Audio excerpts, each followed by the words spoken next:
गुट ने पशुपति पारस को राष्ट्रीय अध्यक्ष चुन लिया तो चिराग गुट ने 20 जून को राष्ट्रीय कार्यकारिणी की बैठक बुलाई।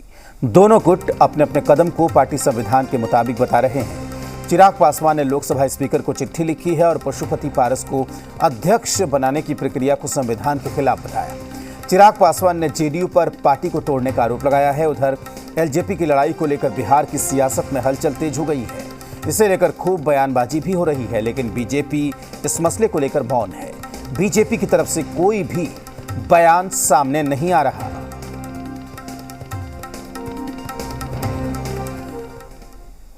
आज चुनाव आयोग से मिलेंगे एलजेपी के दोनों गुट। शाम 4 बजे आयोग से मिलेंगे पशुपति पारस, एलजेपी अध्यक्ष चुने जाने की जानकारी देंगे।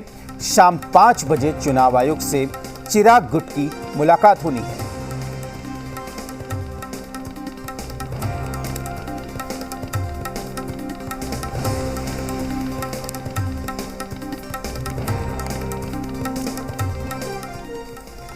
तो दोनों ही धड़ों के लिए आज का दिन बेहद अहम है। आपको बता दें कि चिराग गुट और पशुपति पारस गुट दोनों गुट के नेताओं की मुलाकात आज होनी है चुनाव आयोग से। उसके बाद ही अब चुनाव आयोग इसको लेकर क्या रुख अख्तियार करता है और आने वाले दिनों में दोनों गुट के नेताओं की क्या गतिविधि रहती है, इस पर निर्भर करेगा कि एलजेपी आखिर किसकी है। हमारे साथ इसी पर जानकारी देने के लिए दिल्ली से नेहा हमारे साथ जुड़ी हुई हैं, जबकि पटना से हमारे संवाददाता धीरज ठाकुर हमारे साथ जुड़े हुए हैं। सबसे पहले रुक करेंगे नेहा आपका। जाहिर सी बात है कि आज का दिन बेहद अहम है और दोनों ही गुट की क्या एक्टिविटी रहने वाली है आज, नेहा?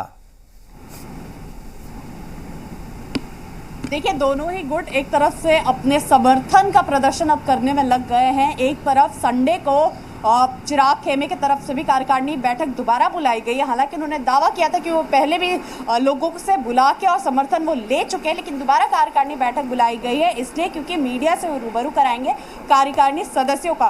बहरहाल आज रविंदर, आज शाम को 3:30 से 4 के बीच में तय है कि पशुपति पारस भी चुनाव आयोग में जाएंगे इस चिट्ठी को लेकर कि अब लोजपा के वो राष्ट्रीय अध्यक्ष हो गए हैं बाकायदा चुनाव के बाद। तो वहीं 5 बजे ये तय है कि चिराग पासवान के खेमे के लोग भी हो सकता है AK वाजपेयी या खुद चिराग पासवान जाएं इस चिट्ठी को लेके कि ये असंवैधानिक तौर पे उनके पार्टी पे कब्जा है। और उन्होंने इसके पहले भी इलेक्शन कमीशन को ये सूचना दे दी थी कि पार्टी में पार्टी विरोधी कुछ लोग काम कर रहे हैं। अगर भविष्य में कोई राष्ट्रीय अध्यक्ष बनने का दावा करता है या पार्टी पे कोई कब्जा करने का दावा करता है तो ये असंवैधानिक होगा, गैर कानूनी होगा। बेला रविंदर, देखिए इस वक्त हम एयरपोर्ट पे है, बस कुछ ही देर में पशुपति पारस यहाँ पहुंचेंगे और उनके स्वागत में हमारे पीछे समर्थक भी हैं। देखिए इनके हाथों में आपको फूल, माला, गुलदस्ते नजर आ जाएंगे।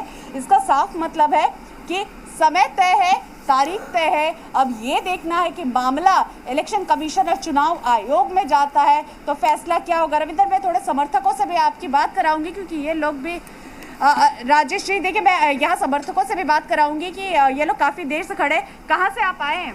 मैं एडवोकेट हूँ सुप्रीम कोर्ट में दिल्ली में, और हम सब लोग लोक जनशक्ति पार्टी के कार्यकर्ता हैं और लोक जनशक्ति पार्टी के राष्ट्रीय अध्यक्ष बनने पर पशुपति कुमार पारस जी का पहले दिल्ली आगमन पे स्वागत के लिए हम सब लोग यहाँ पे आए। लेकिन चिराग जी तो कह रही है गैर कानूनी, असंवैधानिक है। कल पटना में लोक जनशक्ति पार्टी की राष्ट्रीय कार्यकारिणी ने सर्वसम्मति से तय किया और ये फैसला लिया कि पशुपति पारस जी लोक जनशक्ति पार्टी के राष्ट्रीय अध्यक्ष हैं। कितने खुश हैं आप लोग? हम बहुत खुश हैं जब से अध्यक्ष बने हैं, क्योंकि उनके अगर नेतृत्व में हम काम करेंगे तो शायद हम भविष्य में कुछ और काम। क्या दिक्कत है चिराग जी से जो पशुपति पारस जी को चुने आप लोगों ने? नहीं, पशुपति पारस में बहुत बढ़िया नेता। अच्छा, क्या दिक्कत है चिराग? कोई दिक्कत नहीं है। तो फिर क्यों पशुपति पारस जी आए? हाँ जी, ठीक है, दिक्कत है चिराग जी से? हाँ जी, पशु पारस जी भी ठीक है। बिल्कुल नेहा, देखिए जाहिर सी बात है कि ये समर्थक है, अपनी अपनी बात यहाँ पर रख रहे हैं। रुक करेंगे पटना का। पटना से हमारे साथ जुड़े हुए हैं धीरज ठाकुर, हमारे संवाददाता। धीरज जी, आपने सुना कि वहां पर किस तरीके से कार्यकर्ता तैयार हैं। पशुपति पारस अध्यक्ष बनने के बाद दिल्ली आ रहे हैं, तो पटना का जो पॉलिटिकल ड्रामा था, धीरज जी क्या अब ये दिल्ली शिफ्ट होगा धीरे धीरे?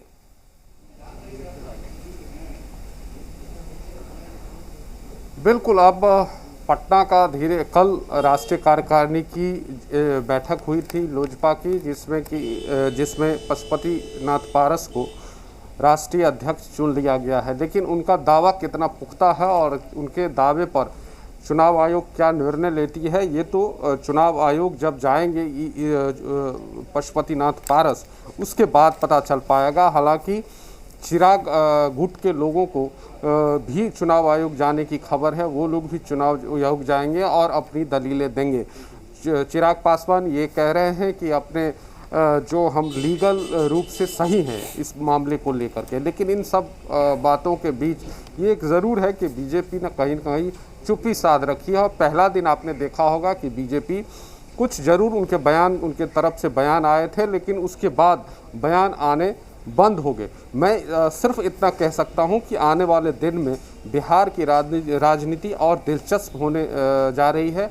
कुछ न कुछ ऐसा होगा बिहार की राजनीति में ताकि अब जो है वो दिलचस्प मोड़ आगे लेगा। ये जिस तरह से बीजेपी ने चुप्पी साध रखी है ये भी अपने आप में एक कहानी बयां करती है कि आखिर बीजेपी क्यों चुप्पी साध रखी है इसको लेकर के। बीजेपी जबकि ये माना गया है जब दिल्ली में पूरी पटकथा लिखी जा रही थी इसकी, तो बीजेपी के कुछ बड़े नेता भी इसमें शामिल थे। यहाँ तक कि मुझे ये भी जानकारी आपको ये बता दूं कि जब ये गुट की बात हुई थी तो एक भोज का आयोजन किया गया था जिसमें जेडीयू और बीजेपी के भी नेता उसमें शामिल हुए थे एक सांसद के घर पे। तो ये सब पटकथा है, लेकिन आने वाले दिनों में और सारी दिलचस्प कहानियाँ, दिलचस्प राजनीतिक मोड़ लेगी इसमें। और बीजेपी की क्या भूमिका है, चूँकि बीजेपी इसको दोनों तरह से देख रही है। यूपी इलेक्शन चुनाव है उसको लेकर के भी इसको कनेक्ट कहीं ना कहीं होगा, क्योंकि आने वाले समय में और जो बीजेपी की यूपी में स्थिति जो अंदरूनी रहा उसका मैसेज सही नहीं है, तो इसको लेकर के भी बिहार के परिप्रेक्ष्य में ये देखा जा रहा है। जी बिल्कुल। नेहा, एक सवाल यहाँ पर और अहम है, आप लगातार कवरेज कर रही हैं, लगातार लोगों से मिल रही हैं, तो चिराग गुट का रिएक्शन क्या है?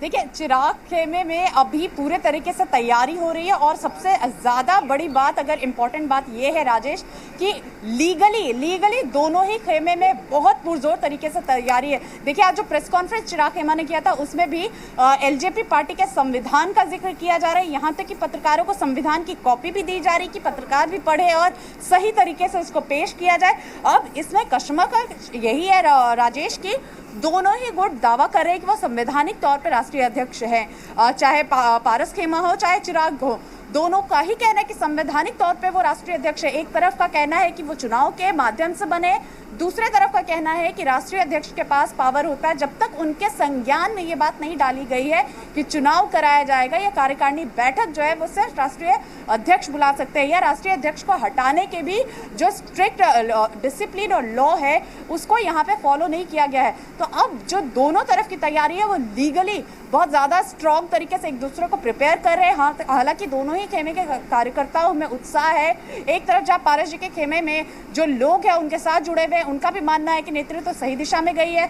दूसरी तरफ चिराग के खेमे का बात करें तो उनका मानना है कि चिराग जी के साथ गलत हुआ है, दोबारा से उनके साथ उनके लोगों ने विश्वासघात किया, इसलिए उनको सिंपैथी भी है और साथ में उनसे जुड़े हुए लोगों की ताकत भी है। लेकिन अभी देखिए, अब मामला जो चुनाव आयोग में जाएगा, चुनाव आयोग से सुप्रीम कोर्ट में मामला जाने की संभावना रहेगी। तो अब दोनों ही तरफ से कानूनी प्रक्रिया को तेज किया जाएगा, स्ट्रॉन्ग किया जाएगा, तैयारी कानूनी प्रक्रिया की बहुत जबरदस्त तरीके से। राजेश बिल्कुल। नेहा, बहुत शुक्रिया आपका। धीरज जी, आपका भी बहुत शुक्रिया पूरी जानकारी के लिए। जाहिर सी बात है कि मामला अब चुनाव आयोग के पाले में गेंद अब चला गया है। अब देखना है कि चुनाव आयोग इस पूरे मामले को लेकर क्या कुछ बयान देता है। आगे बढ़ेंगे।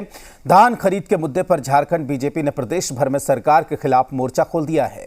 बीजेपी कार्यकर्ताओं ने राजधानी रांची